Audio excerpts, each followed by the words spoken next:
तो इस वीडियो के अंदर हम देख रहे होंगे नेस्टेड लूप को।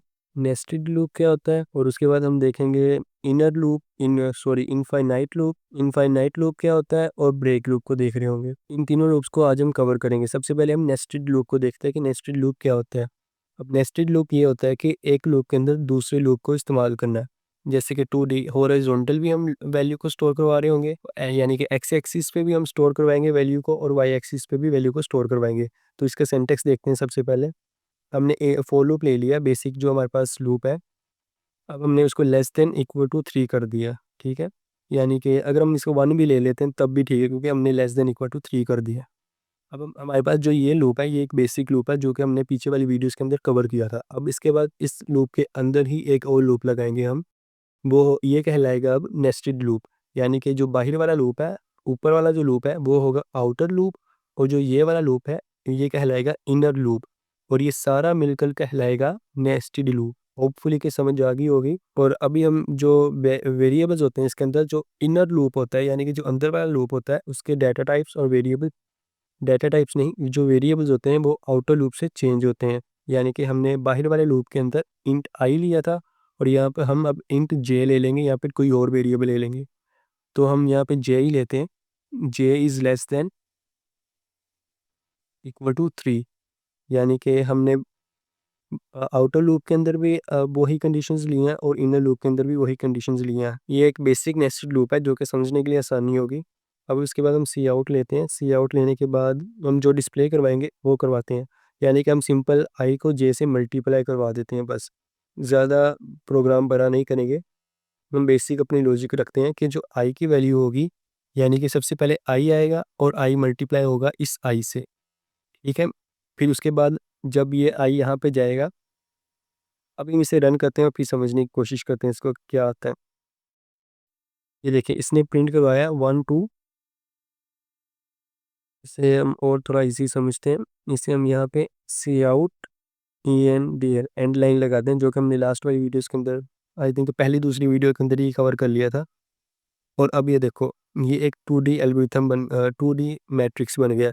अब इसके अंदर क्या हो रहा है, अब इसको समझने की कोशिश करते हैं। ये सबसे पहले लूप आउटर लूप के पास आया, उसने कहा कि इंट आई इक्वल टू 1, ठीक है। यहाँ पे इसने 1 को ले लिया। अब उसने कंडीशन चेक की कि 1 क्या 3 से छोटा है। उसने कहा जी हाँ, 1 जो है वो 3 से छोटा है। अब वो नेस्टेड लूप के अंदर आ गया, इस लूप के अंदर, ठीक है। अब इस लूप के अंदर जैसे ही वो है, इसने चेक किया कि जो जे है वो भी 1 है, और जो जे है वो लेस देन 3 है, यानी कि जो 1 है वो लेस देन 3 है। उसने कहा हाँ, ये भी कंडीशन ठीक है। अब जो आई था वो 1 था, यानी कि जो ऊपर का आई वो 1 था, और जो ये जे है ये भी 1 है। और जब 1 और 1 मल्टीप्लाई हुए तो यहाँ पे जो आंसर आया वो 1 आ गया। अब जो अब ये जो लूप की जो इनर लूप है, इसके अंदर जो वैल्यू है वो तब तक बाहर वाले लूप के अंदर नहीं जाएगी जब तक ये इनर लूप, इस इनर लूप की कंडीशन गलत ना हो जाए। यानी कि अब जैसे ही ये बाहर जाएगा तो अब ये जे के पास जाएगा, ठीक है।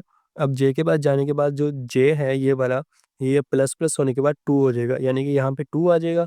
लेकिन आई अभी भी 1 है, ठीक है। आई यानी कि अभी भी 1 है, और जो जे है वो प्लस प्लस होने के बाद 2 हो गया। अब जैसे ही जे 2 हुआ और यहाँ पे 2 आ गया, और 2 उसने चेक किया कि क्या 2 छोटा है या इक्वल टू है 3 से। उसने कहा जी हाँ, ये कंडीशन ठीक है। आई अभी भी 1 है, लेकिन जे 2 हो गए। जब ये दोनों मल्टीप्लाई होंगे तो यहाँ पे आ जाएगा 2, ओके। और उसके बाद जैसे ही ये कंडीशन ये आउटपुट देगा, यहाँ पे आउटपुट देने के बाद ये दोबारा यहाँ पे आएगा और जे को प्लस प्लस कर देगा। जे को प्लस करने के बाद अब ये था, अब ये हो गया 3। अब ये चेक करेगा क्या 3 3 से छोटा है। इसने कहा जी हाँ, 3 3 से छोटा नहीं है लेकिन इक्वल टू है। अब जैसे ही वो ये कंडीशन भी ट्रू होगी, अब वो दोबारा अंदर आएगा। आई अभी भी 1 ही है, और उसके बाद जो जे है वो अब 3 हो चुका है, और अब वो 3 प्रिंट करवाएगा यहाँ पे, क्योंकि आई मल्टीप्लाई बाय 3 इक्वल टू 3। अब जैसे ही ये कंडीशन यानी कि ये जो सी आउट है ये प्रिंट करवाएगा, उसके बाद ये प्लस करेगा जे को, और जे हो जाएगा 4। अब जैसे ही 4 होगा, यानी कि जो जे है वो 4 बन जाएगा। अब वो चेक करेगा क्या 4 3 से छोटा है, तो ये कंडीशन तो गलत हो गई। अब जैसे ही ये कंडीशन गलत होगी, ये जो लूप है इनर वाला लूप, ये वाला लूप जो है ये एग्जिट हो जाएगा, यानी कि ये ख़त्म हो जाएगा। उसके बाद ये जो कंडीशन ये यहाँ पे आएगा बाहर इस जगह पे। अब उसके बाद ये करेगा प्रिंट, यानी कि सी आउट एंड लाइन, यानी कि एक न्यू लाइन जनरेट करेगा जो कि ये लाइन है। यहाँ तक हमने वैल्यू पुट की थी 3 तक, यानी कि जो 3 था लास्ट पे वो 3 यहाँ पे आया था। वो 3 आने के बाद यहाँ पे इसने न्यू लाइन पुट की और यहाँ पे आ गया। अब अगली वैल्यू यहाँ पे आई। अब ये प्रिंट होने के बाद, एक न्यू लाइन प्रिंट होने के बाद ये वापस गया पहले वाले लूप के पास। अब इसने क्या किया कि अब इसने आई को प्लस प्लस कर दिया, यानी कि इसके बाद अब जो कंडीशन चलेगी वो इस लूप की चलेगी। अब आई जैसे ही प्लस प्लस हुआ, अब आई बन गया 2। अब इसने चेक किया कि आई क्या 2 जो, यानी कि जो 2 है वो 3 से छोटा है, तो ये कंडीशन होगी ट्रू, यानी कि 2 जो है वो 3 से छोटा है। अब वो दोबारा इस लूप के अंदर आ गया। अब इसी तरह अब जो जे है वो 1 ही है, लेकिन जो आई है वो 2 हो चुका है। अब ये इसी तरह वर्क करेगा बार बार, और जैसे ही जे जो है वो दोबारा 4 बनेगा, यानी कि जब जे प्लस प्लस होने के बाद 4 बन जाएगा और 4 जो है वो लेस देन 3 होगा और ये कंडीशन फिर गलत हो जाएगी, और फिर वो इस लूप से बाहर निकल कर इस सी आउट एंड लाइन पे आएगा और दोबारा यहाँ पे एक न्यू लाइन जनरेट हो जाएगी और अगला जो डाटा होगा वो अगली लाइन पे आएगा। अब ये दोबारा नेक्स्ट बाहर वाले लूप के पास जाएगा और आई को प्लस प्लस करेगा। जो आई लास्टिंग 2 था अब वो 3 हो चुका है। अब आई क्या छोटा है और इक्वल टू है 3 से, जो कि ट्रू है, यानी कि 3 इज इक्वल टू 3। अब दोबारा इस फॉर लूप के अंदर जाएगा और फॉर लूप को सिमिलरली वही कंडीशंस को रन करता जाएगा। तो ये हमारे पास एक फॉर लूप का नेस्टेड लूप था। अब इसी तरह अगर हम इनफाइनाइट लूप को देखते हैं, जो कि इनफाइनाइट होता है, उसके अंदर ये होता है कि अगर हम कोई भी लूप लगाते हैं, फॉर लूप की एग्जांपल ले लेते हैं, इंट आई इक्वल टू 0 और आई लेस देन हमने 10 रख दिया, लेकिन आई लेस देन 10 रखने के बाद हमने ये वाली कंडीशन नहीं लगाई, यानी कि वो लूप जो है वो इनफाइनाइट हो जाएगा। अगर हम यहाँ पे सी आउट आई लिखते हैं और इस वाले लूप को हम अब कर देते हैं कॉमिट, और अगर अब हम रन करते हैं इसको, तो ये इनफाइनाइट चलता जाएगा लूप। ये देखिए, ये लूप चलता ही जा रहा है अनटिल के मेरा सिस्टम इसको बंद ना कर दे, या फिर मैं खुद इसको बंद ना कर दूं। तो मैं इसको यहाँ से बंद करूँगा और देखता हूँ कि ये इसकी क्या वजह थी, ये लूप इनफाइनाइट क्यों गया। क्योंकि आई इक्वल टू 0 है और आई लेस देन 10 है, यानी कि जो 0 है वो लेस देन 10 है, और इसने आउटपुट को प्रिंट करवा दिया। अब जैसे इसने आउटपुट को प्रिंट करवाया, यानी कि जो 0 था यहाँ पे उसने इसको प्रिंट करवाया, डिस्प्ले करवाया।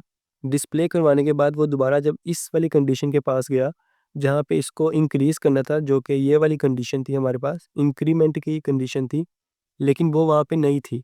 वो हमने लिखी नहीं थी, यहाँ लिखना भूल गए थे या फिर नहीं लिख पाए। तो जब उसको वो कंडीशन नहीं मिली, वो दोबारा इस आई के पास आ गया और आई को उसने दोबारा आई इक्वल टू 0 कर दिया। जब वो आई दोबारा इक्वल टू 0 हो गया और वो हमेशा 0 ही रहा, आई जो था वो हमेशा 0 ही रहा, और 0 जो है वो हमेशा 10 से छोटा ही रहेगा। और इसी तरह वो बार-बार जो सी आउट है वो इनपुट, यानी कि जो डिस्प्ले है वो करवाता जाएगा। लेकिन जैसे ही अगर हम आई प्लस प्लस लिख देंगे, तो वो सिंबल उस कंडीशन पे जाके वो प्लस होता जाएगा साथ-साथ, और उस कंडीशन पे जाके जहाँ पे उसको मीट करना है, उस लूप तक पहुँचना है, वहाँ पे जाके इस लूप को एग्ज़िट कर देगा। तो आज की वीडियो के लिए इतना ही, तो मिलते हैं अगले एक नई टॉपिक के साथ।